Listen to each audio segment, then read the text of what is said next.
हरे कृष्णा। आज हम शुरू करने जा रहे हैं श्रीमद् भागवतम के प्रथम स्कंद का 27 प्रश्नों के रूप में वर्णन।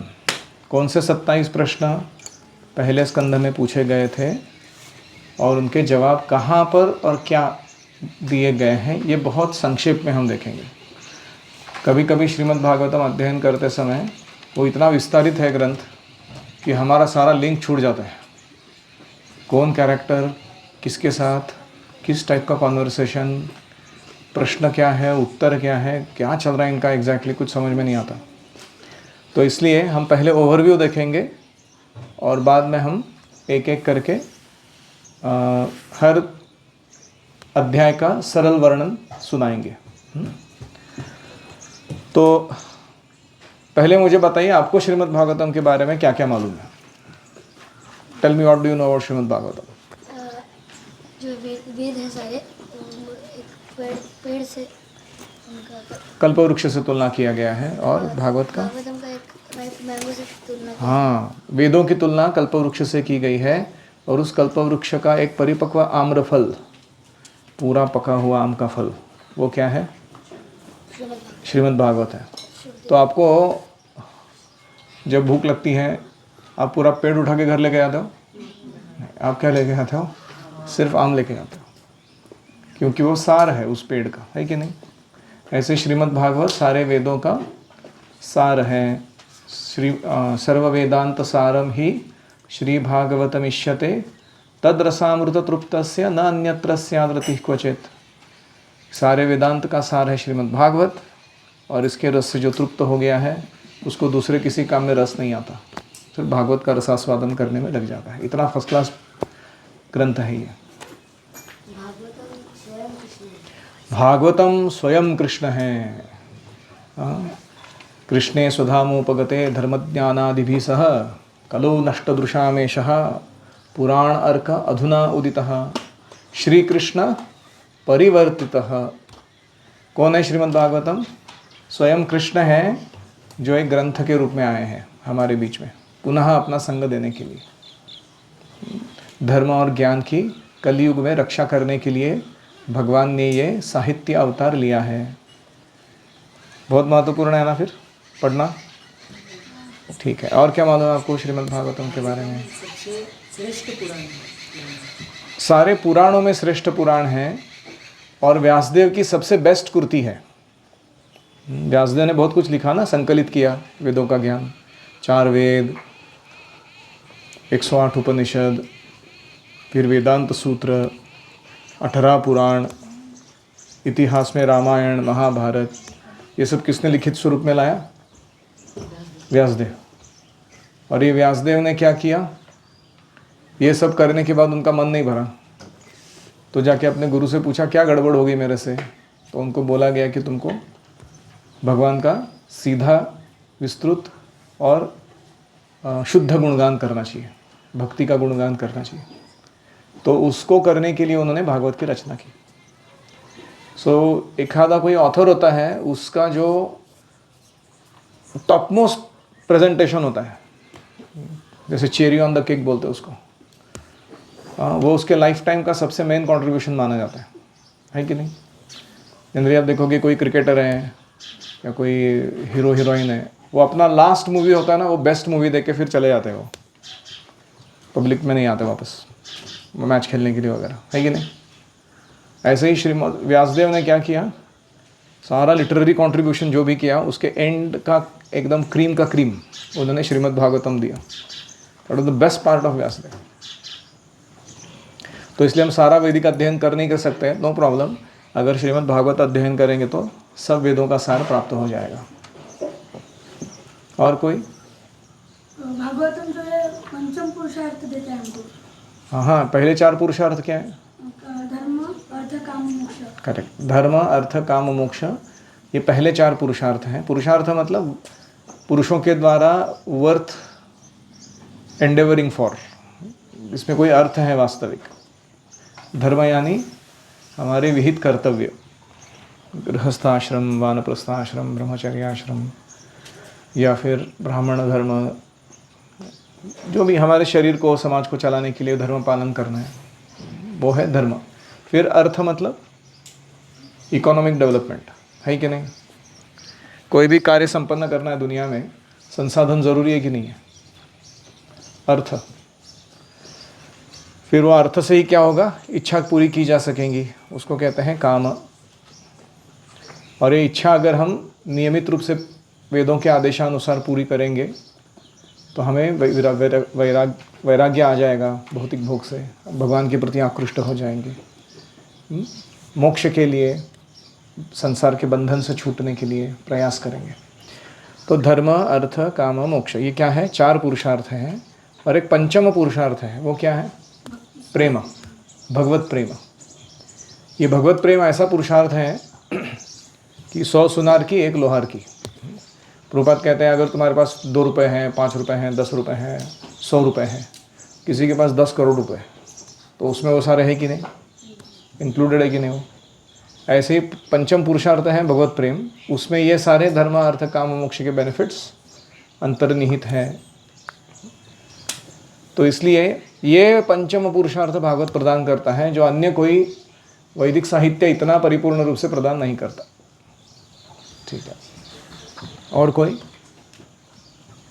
मुझे पहले आपने बताया कि भागवतम आम जैसा है, तो जैसे आम को कोई अगर तोता चोंच मारने जाता है तो वो और मीठा होता है। आम किसी पक्षी के मुख से निकलता है चोंच मारा हुआ तो और मीठा लगता है।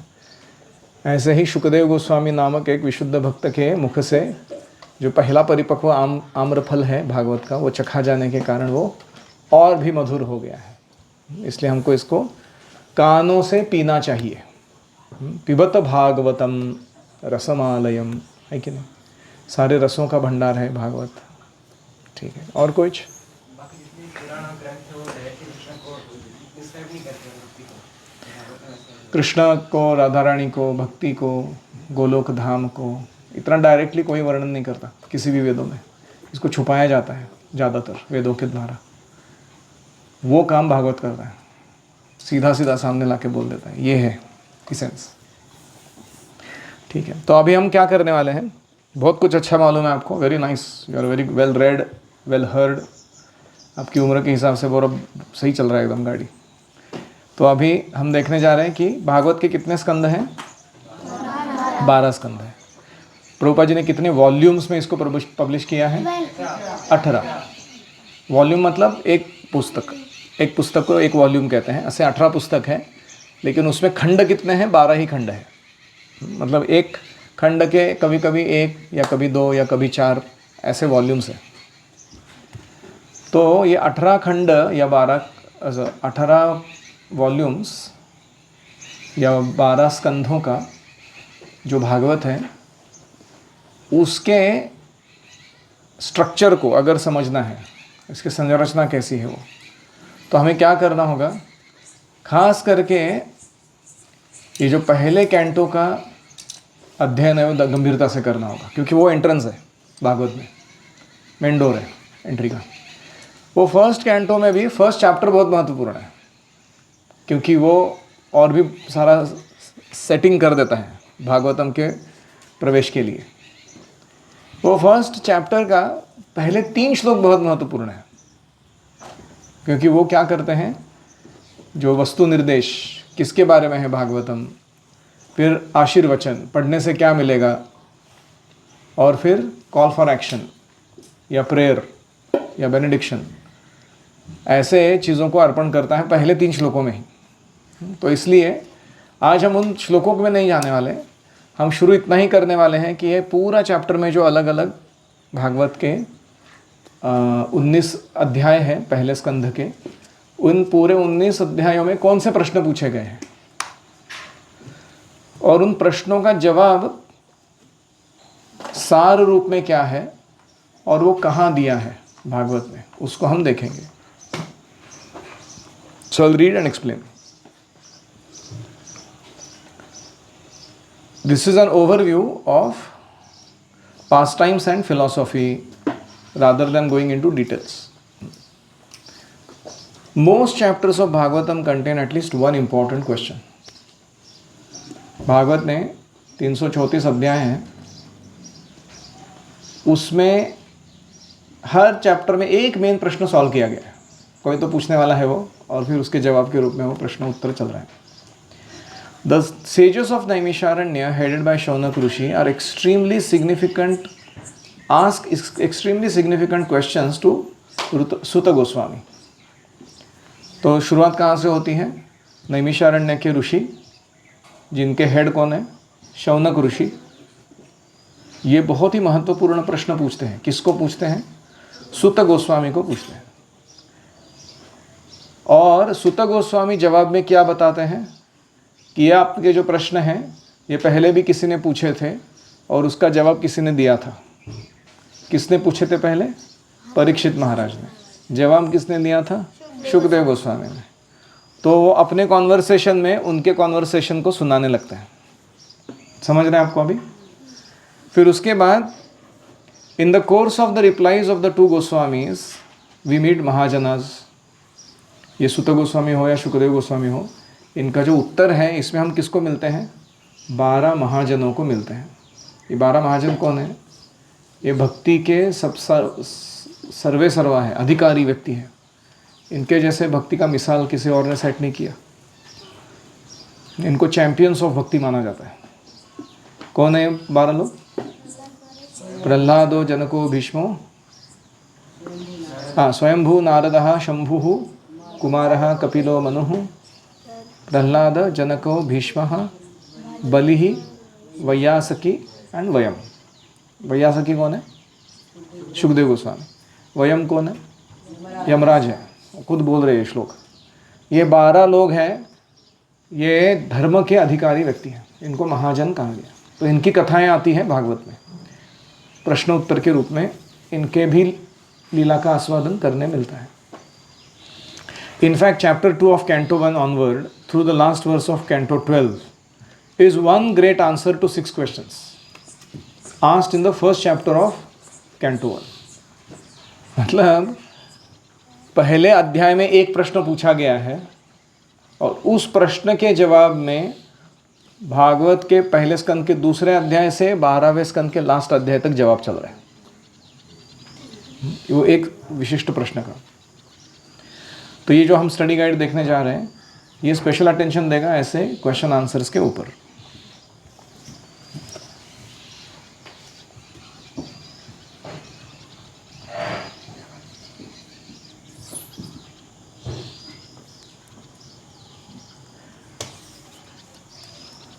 तो अभी हम क्या करेंगे, प्रभुपाद जी ने सारे के सारे जो फिलोसॉफिकल पॉइंट्स दिए हैं अपने परपोर्ट में वो स्टडी नहीं करेंगे। हम क्या करेंगे, पहले सिर्फ प्रश्नोत्तर क्या हुए हैं भागवत के उनको डिस्कस करेंगे, फिर उस प्रश्नोत्तर का जो विस्तार रूप है, वर्णन है तात्पर्य के रूप में, वो भी बाद में देखेंगे। ठीक है। तो कैंटो 1 चैप्टर 10 वर्स 11 to 12, इसमें सुत गोस्वामी कहते हैं, The intelligent who have understood the Supreme Lord in association with pure devotees and have become freed from bad materialistic association can never avoid hearing the glories of the Lord. जो भक्तों से संग कर चुके हैं और भौतिक आसक्ति से मुक्त हो चुके हैं, ऐसे भगवान के गुणों का वर्णन सुनने से कभी थकते नहीं। ऐसे भक्त, even though they have heard them only once, कभी एक बार ही सुना होता है किसी चीज़ को हमने। How then could the Pandavas tolerate Lord's separation? For they had been intimately associated with his person, seeing him face to face, touching him, conversing with him, sleeping, sitting, dining with him. ऐसे भगवान जिनका चरित्र इतना आकर्षक है कि एक बार सुनने मात्र से व्यक्ति सब कुछ छोड़ छाड़ के भौतिक आसक्तियों को केवल शुद्ध भक्तों के संग में ऐसे नरेशंस को सुनना चाहता है, कृष्ण से मिलना चाहता है।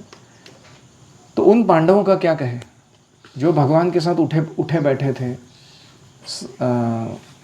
खाना खाए थे, उस भगवान को स्पर्श किए थे, उनके साथ बातचीत किए थे स्वयं, उनको कितनी आसक्ति होगी भगवान के प्रति। तो ये प्रश्न के रूप में पूछा जा रहा है कि how could Pandavas tolerate his separation, question mark.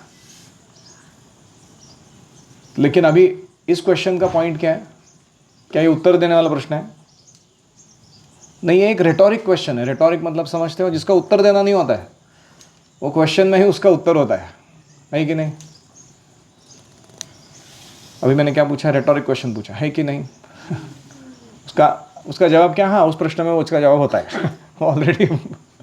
इसको कहते हैं रेटोरिक। हाँ, तो इसलिए ऐसे क्वेश्चन आंसर को इंक्लूड नहीं किया गया हम जो स्टडी करने वाले हैं उसमें।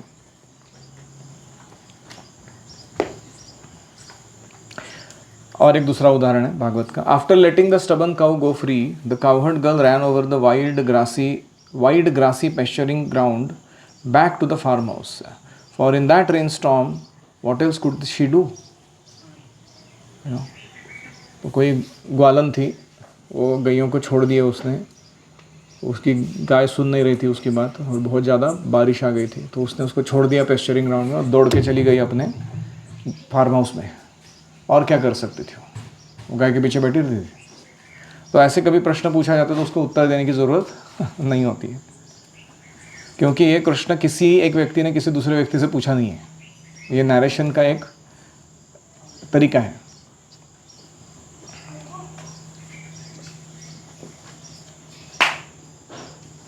ऐसे ही युधिष्ठिर महाराज अर्जुन को बहुत सारे प्रश्न पूछेंगे कि तुम क्यों ऐसा उदास चेहरा लेके आए हो, क्यों रो रहे हो, इतना मलान बुरा अवस्था क्यों हुआ है तुम्हारा, और is it that you are feeling empty because you are lost your most intimate friend Lord Krishna.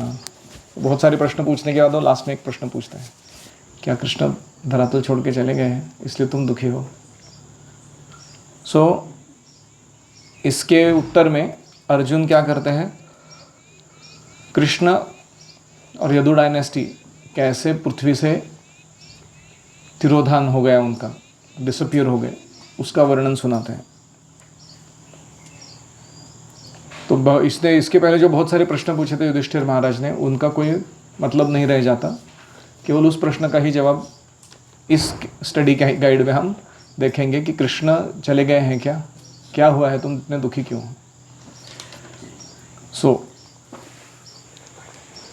आपको समझ में आ रहा है इस स्टडी गाइड में कौन से प्रश्न इंक्लूडेड है और कौन से प्रश्न इंक्लूडेड नहीं है? अभी हम देख रहे हैं second canto chapter 3। The study guide points out a question that is implied between verses 1 and 2. No such question actually appears in the text of Bhagavatam, but the study guide lists to understand why Shukadeva Goswami appears to suddenly shift his discourse from the topic of the previous 2 chapters. तो अभी हम देखेंगे कि second canto के तीसरे अध्याय में प्रश्न नहीं पूछा गया है, लेकिन कुछ बात बोली गई है पहले 2 श्लोकों में। उस बातों में एक प्रश्न छुपा हुआ है। प्रश्न पूछा नहीं गया है, लेकिन कुछ बात ऐसी बोली गई है जिसमें एक प्रश्न छुपा हुआ है। तो शुकदेव गोस्वामी डिटूर लेके उस दिशा में चले जाते हैं, उसका जवाब देने लगते हैं जो पूछा नहीं है उसका। तो ऐसे कभी कभी होगा कि जो प्रश्न नहीं पूछा गया है वो यहाँ पे आएगा स्टडी गाइड में, और हम उसका जवाब देंगे क्योंकि वो सूक्ष्म था। तो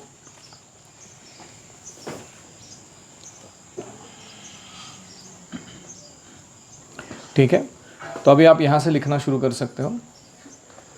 chapter 1 questions by the sages. इस अध्याय में क्या हो रहा है? तो पहले ध्यान से सुनिए, मैं जब बोलूँगा ये लिखना है उतना ही पार्ट लिखना है आपको, ठीक है?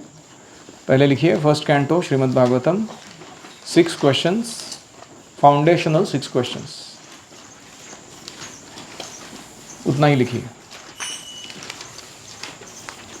पहला लाइन,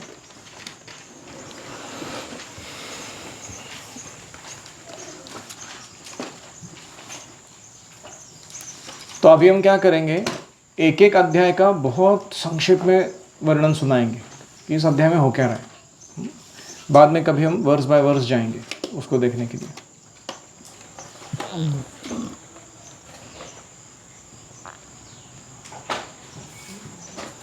तो पहले 3 श्लोकों में क्या हो रहा है? अभी हम कहाँ हैं? पहला स्कंध, पहला अध्याय, पहले 3 श्लोक, ठीक है? उसमें क्या हो रहा है? Srila Vyasadeva offers his obeisances to Lord Krishna. ओम नमो भगवते वासुदेवाय कहकर कृष्ण को नमन करते हैं। और वो कौन है कृष्ण, क्यों नमन कर रहे हो? भगवते, ये सुप्रीम पर्सनालिटी ऑफ गॉड, पूर्ण पुरुषोत्तम भगवान है, ऐसे वो कहते हैं। और इस भगवान का वो कुछ वर्णन सुनाते हैं, जन्मादि अस्य यतः इत्यादि लंबा चौड़ा वर्णन सुनाते हैं कि ये है कौन, जो कृष्ण जिनके ऊपर सत्यम परम धीमहि, हम सब क्या करेंगे अभी, ध्यान करेंगे, परम सत्य है ये कृष्ण स्वयं।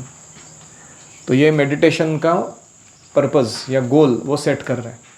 इस पूरा भागवतम का क्रक्स क्या है? सत्यम परम धीमहि, परम सत्य के ऊपर हम अभी मेडिटेट करते हैं। और फिर वो अगले श्लोक में ग्लोरिफिकेशन देते हैं श्रीमद् भागवत का, कि भागवत कितना सुंदर, महान, परिपूर्ण ग्रंथ है। तो वो कहते हैं कि भागवतम इज कम्प्लीटली प्योर, इसमें कोई इम्प्योर स्टफ नहीं है, कलमश नहीं है, free from materially motivated activities, इसमें कोई स्वार्थ हेतु से प्रेरित चीज़ें नहीं हैं, जो बहुत सारे धर्मों में पाई जाती है, स्वार्थ पूर्ति के लिए एक्शंस। और तीसरा श्लोक में वो कहते हैं कि ये बहुत मधुर, अमृत जैसा सुस्वादु है, टेस्टी है भागवतम, रसपूर्ण है, आओ हम इसको पान करते हैं, ऐसे वो कॉल फॉर एक्शन देते हैं। तो ये हो गए पहले 3 श्लोक, कृष्ण का गुणगान, फिर भागवत का गुणगान, और फिर भागवत को सुनने के लिए सब लोग प्रवृत्त हो जाइए, ऐसा डिमांड या विनती वो करते हैं।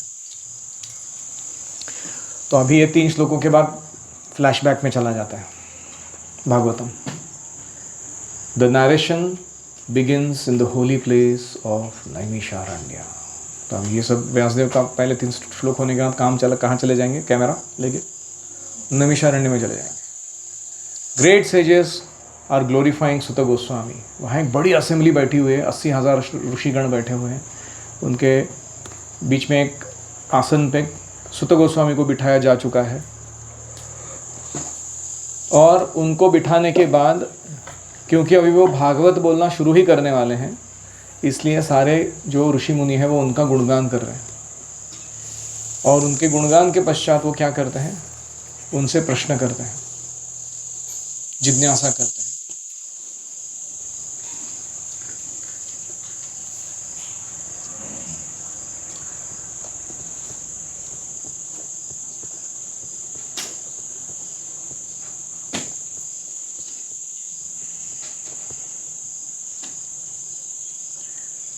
तो जिज्ञासा करते समय पहले 3 प्रश्न पूछते हैं, और उन 3 प्रश्नों के बाद वो सेजेस ये 3 प्रश्नों के बाद भगवान के नाम संकीर्तन की महिमा वर्णन करने लगते हैं। क्योंकि उन 3 प्रश्नों के जवाब में ऐसा मूड बन सकता है कि आपको क्या पता है, वो तो बताइए ज़रा, आप इन्हें प्रश्न पूछे, ये 3 जो प्रश्न आप पूछ रहे हो उसका आपको क्या जवाब पता है, वो ज़रा बताइए। तो वो अपना जवाब बताते हैं। हमें लगता है कि भगवान के नाम का और उनके लीला का श्रवण और कीर्तन जो है ये सबसे महान कार्य है, और आप इसलिए ऐसे श्रवण कीर्तन को अभी आरंभ कीजिए, कृष्ण का वर्णन कीजिए, उनके अवतारों का वर्णन कीजिए, ऐसे वो कहते हैं। फिर सुत गोस्वामी जो है वो अपना प्रवचन शुरू करने से पहले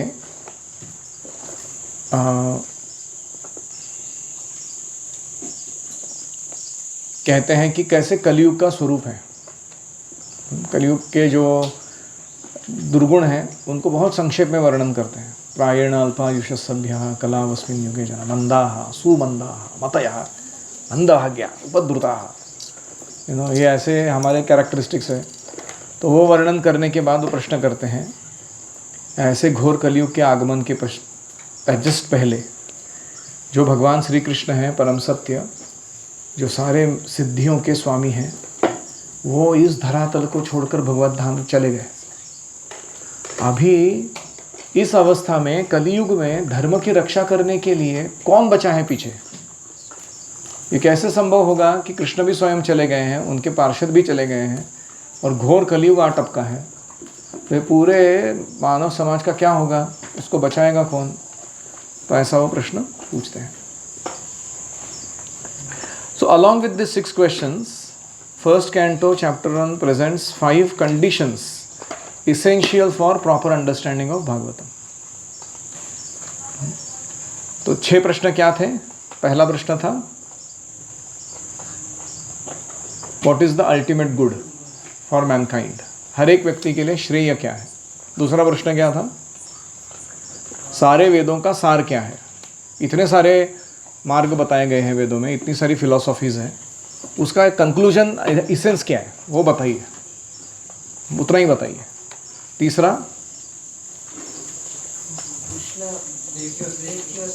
हाँ, कृष्ण देवकी और वसुदेव के गर्भ में कैसे आए, क्यों उन्होंने अवतार ग्रहण किया, वो वर्णन सुनाई। जातो यस्य चिकीर्षया, क्या करने के लिए भगवान ने अवतार लिया देवकी और वसुदेव के द्वारा। चौथा प्रश्न क्या पूछते हैं?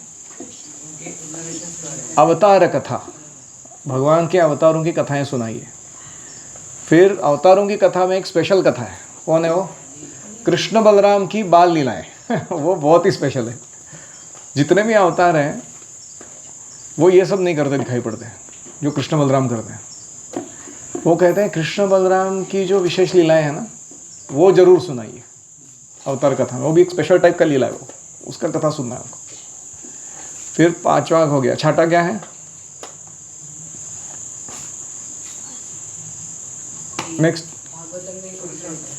हाँ वो लास्ट है। पांचवा क्या है?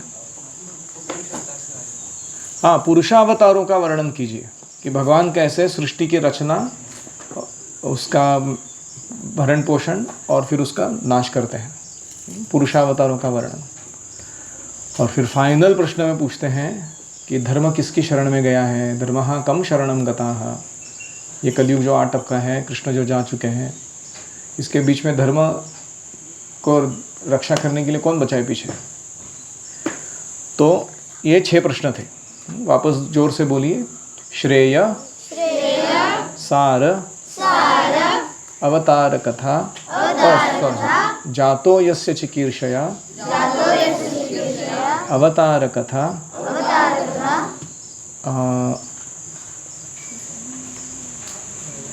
मधुर लीला ऑफ कृष्ण बलराम, पुरुषावतारों का लीला, एंड फाइनली धर्मः कम शरणम गताः। ठीक है, तो ये वो 6 प्रश्न थे। किसी का कोई प्रश्न है इसके बारे में, अभी तक जो सुना उसके बारे में?